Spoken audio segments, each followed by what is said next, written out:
my goodness. Oh my goodness. That might have just been the game of the season. 2 games into the season, that might be the best game we see this year. It had absolutely everything. Newcastle 2, Liverpool 3. But that scoreline doesn't even do this game justice, man. Seriously, this game was a roller coaster from start to finish. Swings and roundabouts, ups and downs. And at the end of it, a 16-year-old grabbing his first goal and his first Premier League appearance. You couldn't write it. You could not write it. Rio Ngumoha, the hero on the day today. Where do you even start with a game like this, man? Wow. I mean, we looked at this game, and I think everybody could kind of sense the anticipation all throughout the week. This was going to be billed as a real big game. Not just because it's under the lights at St. James's Park. We know Big Six sides struggle in that kind of environment. Newcastle have made that place a fortress.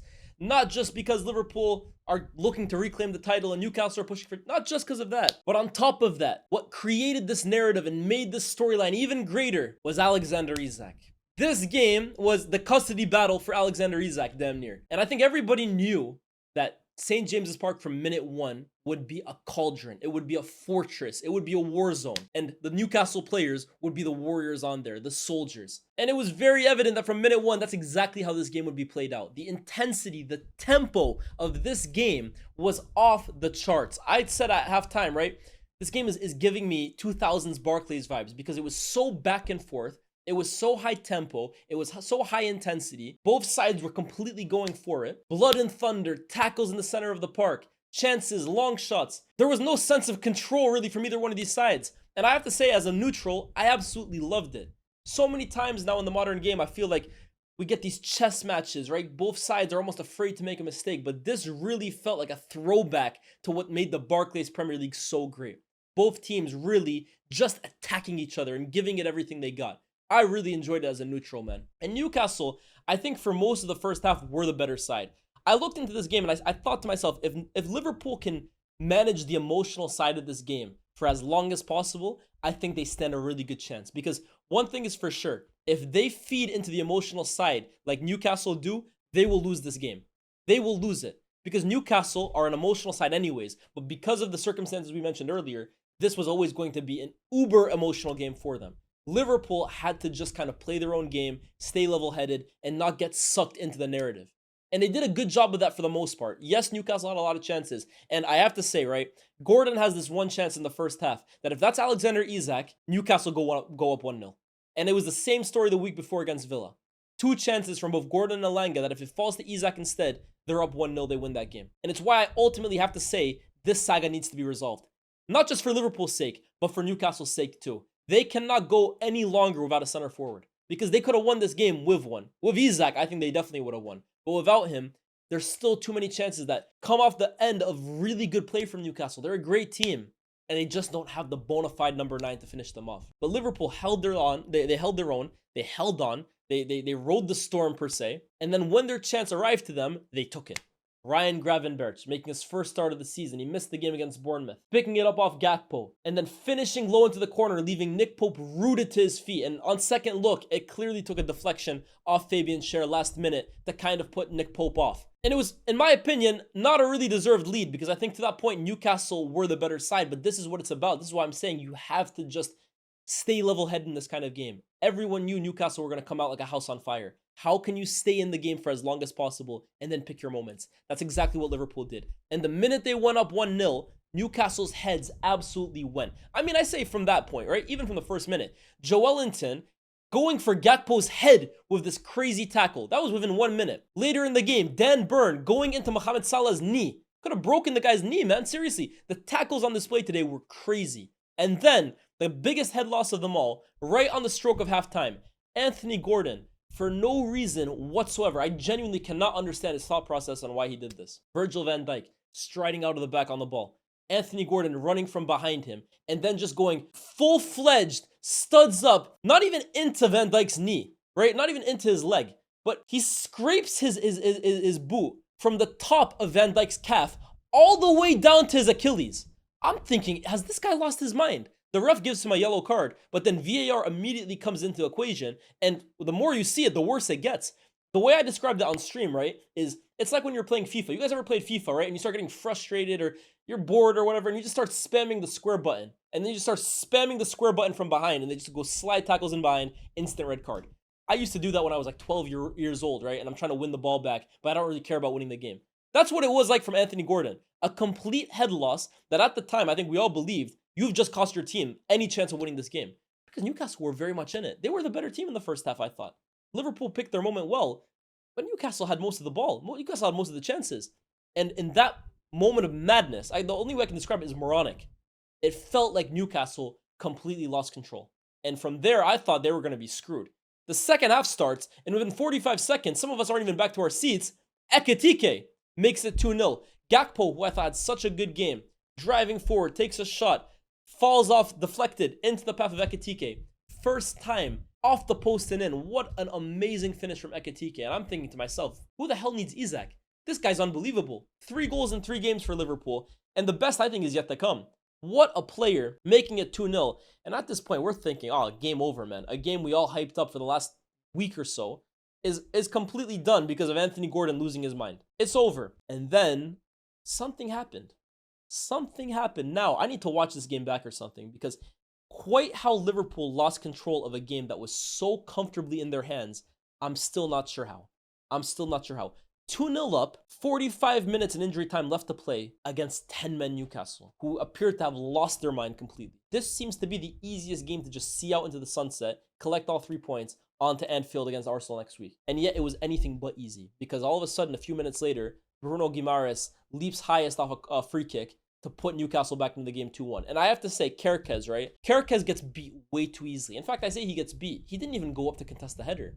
Kerkez is like bent over, facing his own goal. Bruno barely has to even jump over him, and then he makes it 2-1. Baffling defending from Kerkez. And to be honest with you, over the last 3 games, the Community Shield, the game against Bournemouth, and this game, I have been less than impressed by Milos Kerkez. I think he's a terrific footballer, and I think he was amazing for Bournemouth. But off the basis of the first 3 games, my God, I'm not impressed by Kerkez so far. And to be honest with you, I'm a little puzzled by the way Slot is deploying him, because at Bournemouth, we knew him as like this high-flying fullback, right? Bombing up and down the wing, aggressive, front-footed, fast, direct. And yet, Slot is almost using him as like, in build-up sometimes, a left center back, right? He's playing as a left center back in a 3 at times. He's inverting. He's playing inverted runs. I think this is a completely different player. And I understand Gakpo is a natural wide winger, right? So there's no point in him overlapping if Gakpo is just going to hold the touchline. But then I think, why buy Kerkez then, right? Like, this isn't really getting the best out of Kerkez for me. It's early days, right? I don't want to rule anybody out.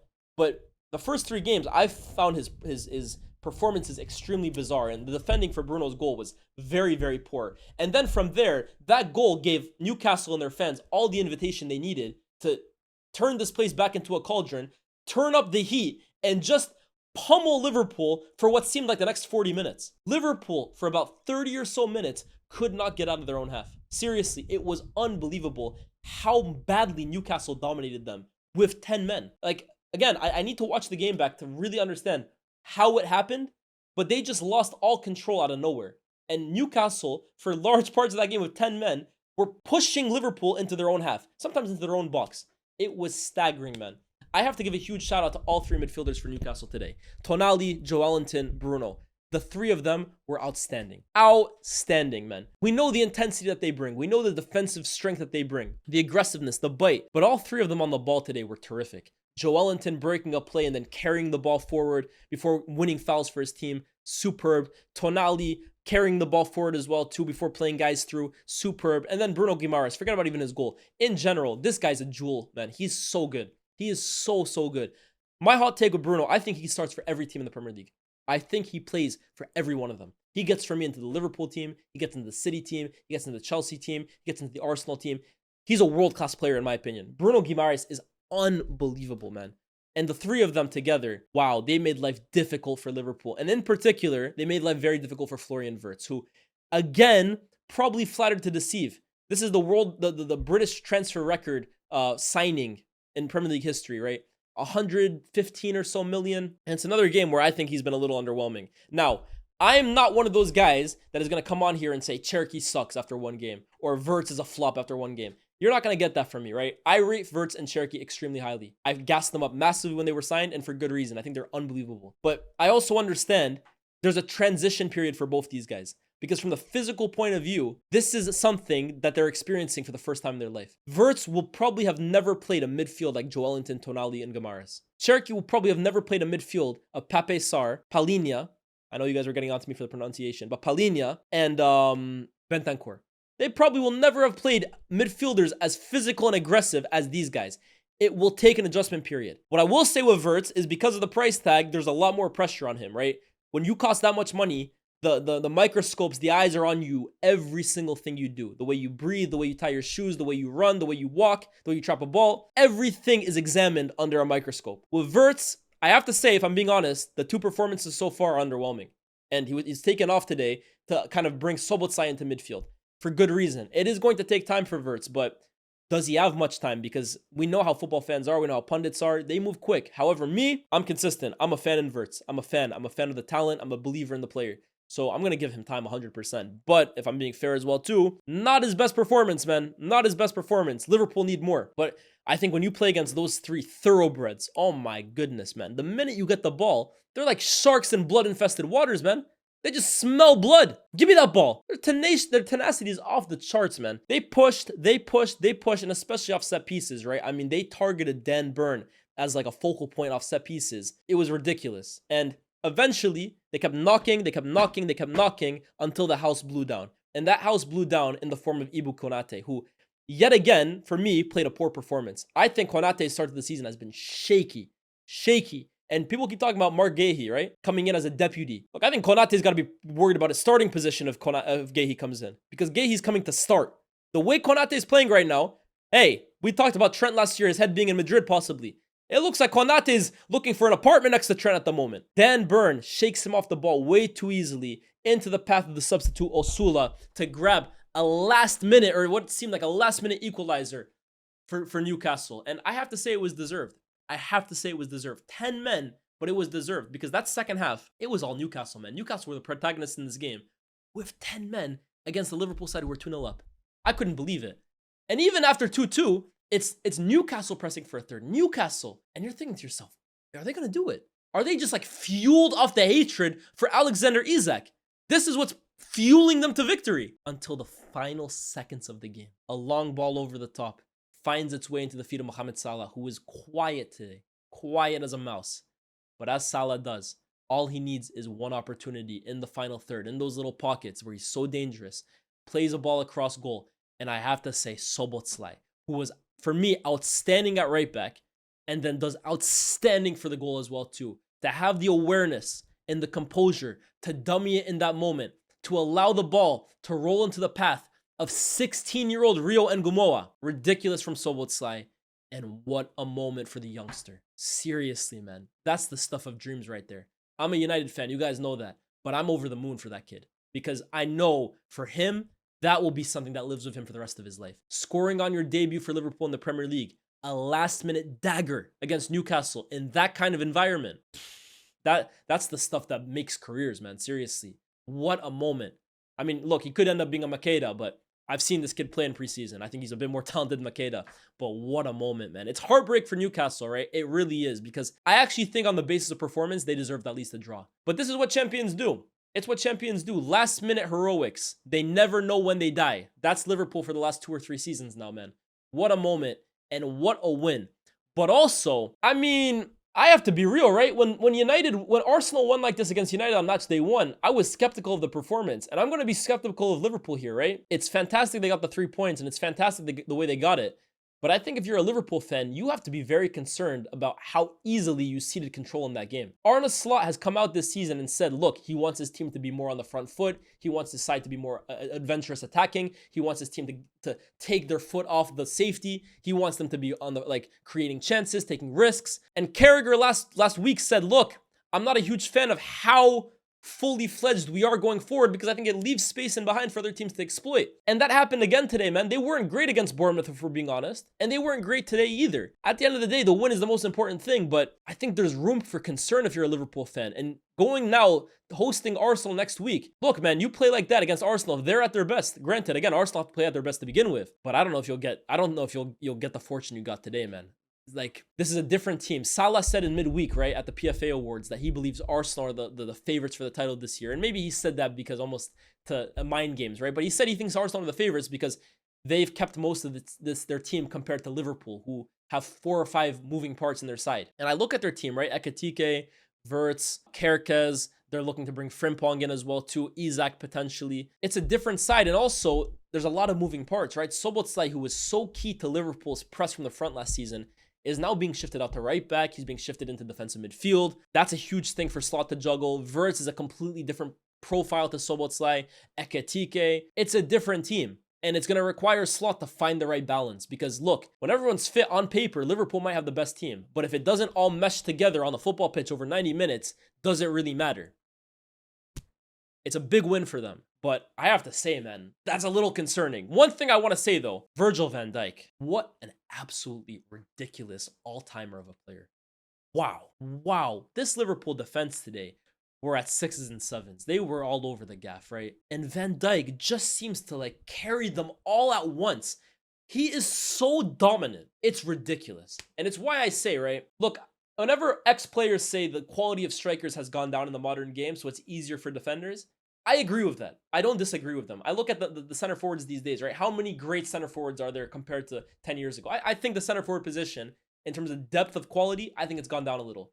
But one thing I will always say, this guy Van Dijk could play in any era, against any center forward. You can use the center forward quality excuse for anybody, not for him. This guy can thrive in the 2000s. He can thrive in the 2010s. Damn, he can thrive in any era, man. He has everything. How many headers does he win today? In that kind... Newcastle, again, they're playing a 2000s Premier League team. Throwing balls into the box, hitting you in transition, playing on the front foot. In that kind of atmosphere at St. James's Park. He dealt with everything that got thrown at him today. Everything. Set pieces, cleared away. Last ditch tackles, I got that. Reading the game and throwing Tonali off into a bad pass, I got that as well too. The best center back in the world, and one of the best center backs I've ever seen in my life. This guy is ridiculous, bro. Off the charts. One of the best I've ever seen. I don't need anybody to tell me otherwise. I know what my eyes are seeing. He's unbelievable. And the thing with him as well too, he's aging like fine wine. How old is he now? Van Dijk, 34. 34 years old. He doesn't look a day over 28, man, the way he's playing. The way he's playing, he looks like he can play another 3 years. His reading of the game is so clear, man. Seriously, what a player. What a player. But when you're center back and your goalkeeper as well, because Alisson made some big saves and came out with some big interceptions, when they're your best players in a 3-2 win, I mean, look, bro, St. James's Park, you just got to get out of there with 3 points. Grab the win whatever way possible and run. But I think off the basis of the first 3 games now, Palace in the Cup, or in the Community Shield, Bournemouth first game of the season, and now Newcastle, hey, Liverpool have to get it together, man. Now, let's talk about Isak, right? I'm sorry, like, it's so funny, because I think Newcastle need a conclusion to this more than Liverpool. They need to decide what to do with this guy now. Either get rid of him, or put your foot down and say, you could bid 300 million. At this point in the window, he's staying. Make a decision. Because you can't continue to go into games with Anthony Gordon playing up front. And hell, he's not going to be available the next 3 games. You have to find a solution to this eventually. And forget about just that as well, too. I feel so bad for Eddie Howe. I do. I think he's the biggest loser in all of this. Because, man, what can he do? It's not his fault that Newcastle don't want to sell Isak or they can't replace him. And it's not his fault that Isak doesn't want... Like, he just has to manage the team every week. But he's been dealt with such a tough hand of cards, man. It's so difficult for him. And for his own sake, I hope this comes to a conclusion soon. But for Liverpool, right, I have to say, right, Isak is going to obviously add something new to them. And if you can add the best players in the world, you do it. But is he the biggest priority for this side? I think they need another midfielder. I think they got to get this Gahey deal over the line. And I think they need an attacker. But I am starting to believe, guys, Isak coming in could 100% throw Ekitike off his momentum. I've heard all the talk. They can play together. Ekitike can play off the left. I'm not going to lie. I don't really want to hear it. If Isak comes in, Ekitike's role in this team completely changes. And in turn, his responsibility and his effectiveness probably does as well too. He's the main man up front right now, and he's thriving in that role. He's scoring every game. He's playing out of his mind. You're telling me Isak comes in, leads the line, Ekitike off the left, he just carries on as normal. I don't think so. So, look, If you can get Isak, you do it. I'm not trying to say Liverpool should not sign Isak. By all means, I'm not trying to say that. But I think Liverpool can still be damn good by investing that money elsewhere. You bring Guehi in, you bring another midfielder in, you bring another left winger in. Is all of that added to the Liverpool team, the sum of all those parts, better than Liverpool just adding Isak? What team is better? You tell me. If they can bring in a center back, a left winger, another midfielder, or they bring in Isak, what makes Liverpool a better team at the end of the day? I think it could potentially be the first. That's just my opinion. But with all that being said, the game of the season so far, I know it's only 2 games in, but I wouldn't be surprised that after 38 games, we look back at this as not only just one of the games of the season, but a real Premier League classic. Everything about it, I absolutely loved. And one thing I'm loving about this Premier League season, we're starting to see a return to transition football being the king. The best teams in this league are returning to prioritizing counter-attacking football, transition football, hitting teams with fast breaks. For so many years now, slow, pragmatic control has been the name of the game in this league. But I think Iraola, Newcastle, Brighton as well too, they've introduced us to a vibe, and now the best teams are catching up with it as well too and adding it to their arsenal. Transition football is back, and it is king at the moment. And for neutrals, I think it's a breath of fresh air. I'm loving the Prem season so far. I hope you guys are as well too. Like, share, subscribe. Shout out to everyone who's in the Twitch stream today. What a stream. What a game. Like, share, subscribe, guys. We're almost at 80K. 100K by the end of the year is the goal. And I'll see you guys very, very soon. Peace.